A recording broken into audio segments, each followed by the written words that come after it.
नमस्कार दोस्तों, मैं हमेशा आप सभी लोगों के जो है शॉर्ट हैंड के बारे में हमेशा नॉलेज को बढ़ाता रहता हूं और आपको बताता रहता हूं कि शॉर्ट हैंड में किस तरीके से कैसे आपको अपनी तैयारी को आगे ले जाना है।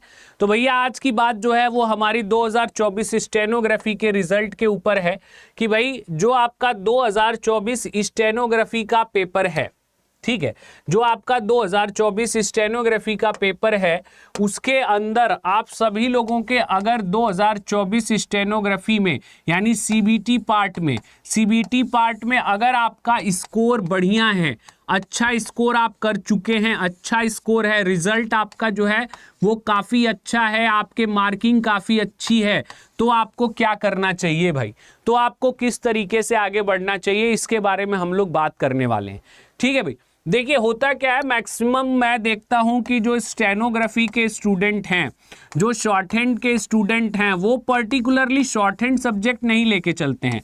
ठीक है, यहाँ पे आपका सीजीएल का बच्चा भी शॉर्ट हैंड दे देता है, बैंकिंग का बच्चा भी शॉर्ट हैंड दे देता है, रेलवे का बच्चा भी शॉर्ट हैंड दे देता है।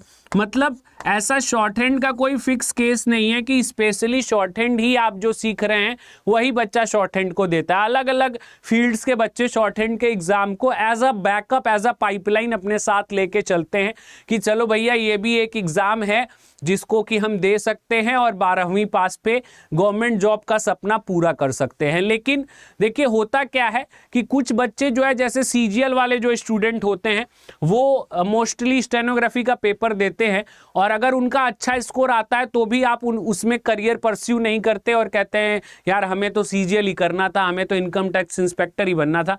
लेकिन दोस्त आपको एक चीज़ समझनी चाहिए कि आपका एग्ज़ाम क्लियर हो रहा है किसी फील्ड में, ये बहुत छोटी चीज़ नहीं है, ये बहुत बड़ी बात है, क्योंकि आप जैसे बहुत सारे लोगों ने फॉर्म भरा, उनका नहीं हुआ, आपका हुआ।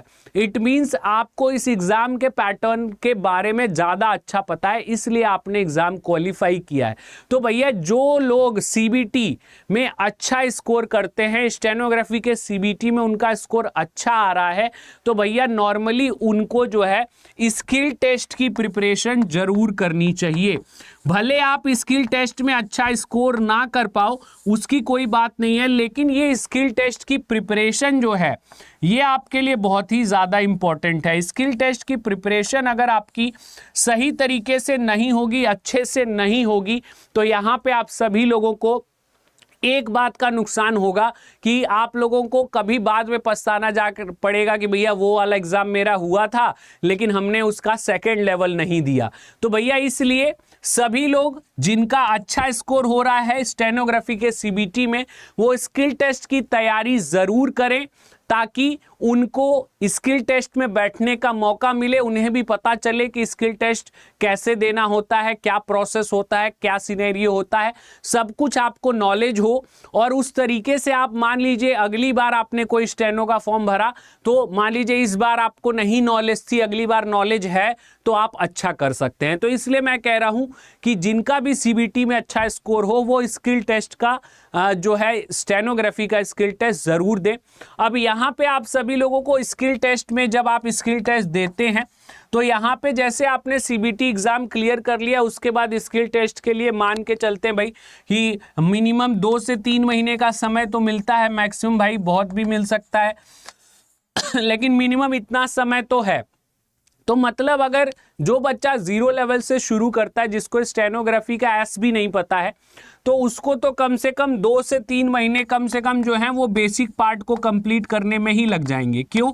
क्योंकि इसमें आपको जो है 2 लेवल में तैयारी होती है। एक तो आपको शॉर्ट हैंड का पहले बेसिक पार्ट सीखना पड़ता है, तो पहले आप जो है शॉर्ट हैंड बेसिक कंप्लीट करते हैं, इसमें भी आपका समय लग जाता है।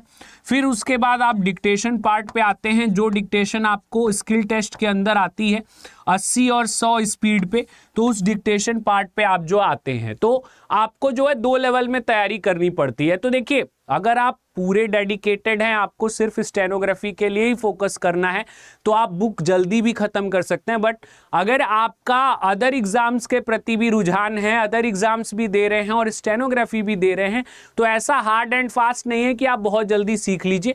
आप साइड बाय साइड स्टेनोग्राफी को सीखते रहिए, उसके बेसिक पे वर्क करते रहिए, प्लस अपने दूसरे एग्ज़ाम की भी तैयारी करते रहिए, जिससे कि क्या हो कि भाई अगर स्टेनोग्राफी का अगर आपको तीर लगाना पड़ा, अपने तर्कस से स्टेनोग्राफी का तीर निकालना पड़ा, तो आगे भविष्य में वो तीर भी आप निकाल पाएं। जैसा कि आप सभी लोगों को पता है कि कॉम्पिटिटिव एग्जाम की जब तैयारी करने आप जाते हैं तो आपके तर्कस में हर एक वो तीर होना चाहिए जिससे कि आपका कंपटीशन क्लियर हो। तो स्टेनोग्राफी को भी एक उसी तर्कस का एक तीर समझ लीजिए कि जिसका उपयोग आप कभी भी कर सकते हैं। तो इसलिए आपको क्या करना है, आपको सबसे पहले इसको सीखना स्टार्ट कर देना है। अगर आपका इसके पेपर में स्कोर अच्छा हो रहा है तो स्टेनोग्राफी को सीखना स्टार्ट करिए, हमसे जुड़िए, हम आपको बताएंगे कैसे स्टेनोग्राफी में अपना फ्यूचर बनाना है, कैसे वर्क करना। हमारी बहुत सारी वीडियोस स्टेनोग्राफी के लिए आती हैं और साथ ही साथ हमारी क्लासेस भी आपकी जो हैं YT पे 4 बजे चलती हैं, तो उसमें जुड़िए, उसमें देखिए कैसे क्या वर्क हो रहा है। सब कुछ आपको बिल्कुल डिफाइंड और एकदम बिल्कुल पैटर्न में स्टेप बाय स्टेप प्रोसेस बताया जाता है, तो उससे आप लोगों का बहुत ही बेनिफिट होगा। और साथ ही साथ आप एक और एग्जाम के लिए एलिजिबल भी हो जाएंगे कि भाई हाँ, हम शॉर्ट हैंड भी जानते हैं। अब जो भी शॉर्ट हैंड के एग्जाम आएंगे, चाहे वो आपका दिल्ली पुलिस में आए, दिल्ली हाई कोर्ट में आए, सुप्रीम कोर्ट में आए, डिस्ट्रिक्ट कोर्ट्स में आए, चाहे वो आपका SSC स्टेनोग्राफर का पेपर हो, तो आप एक और एग्जाम के लिए एलिजिबल भी हो जाएंगे कि भाई आप ये वाला एग्जाम भी दे सकते हैं। तो इसलिए मेरा ये मानना है कि आप सभी लोग अगर इसमें स्कोर अच्छा कर रहे हैं तो साइड बाय साइड इसको सीखना स्टार्ट करिए। डेफिनिट समय से ज्यादा समय भी लगता है, कोई बात नहीं, क्योंकि भैया आपको तो एक एक्स्ट्रा एडिशनल नॉलेज लेनी है, ठीक है। तो आपका समय अधिक भी लगेगा तो कोई दिक्कत नहीं, अदर एग्जाम्स की तैयारी आपकी चली रही है। तो इसलिए ये आपके लिए काफ़ी इंपॉर्टेंट है कि अच्छा स्कोर करने के बाद आप एग्ज़ाम को छोड़िए मत, एग्ज़ाम को लीव मत करिए बस इस वजह से कि आपका टारगेट कुछ और है, ठीक है। हो सकता है कि भाई आपको भविष्य में इसी एग्ज़ाम द्वारा अच्छी पोस्ट मिल जाए, अच्छी जगह पे आप पहुंच जाएं, तो इसीलिए इस एग्ज़ाम को छोड़ना आपके लिए आगे भविष्य में नुकसानदायक भी हो सकता है। तो अगर आपकी स्कोर अच्छी है तो आप शॉर्ट हैंड सीखना जल्दी से जल्दी स्टार्ट करें। और ज़्यादा जानकारी के लिए शॉर्ट हैंड से रिलेटेड जो आपकी क्लासेस हैं वो अड्डा 24/7 पे ऐप पे प्रेजेंट है, वहां से आप देख भी सकते हैं, समझ भी सकते हैं किस तरीके से कैसे क्या होता है। चलिए भाई, बहुत बहुत धन्यवाद। इस वीडियो के माध्यम से आप सभी लोगों को यही बताना था, समझाना था, तो मुझे लगता है आप सभी लोगों को समझ में आया होगा।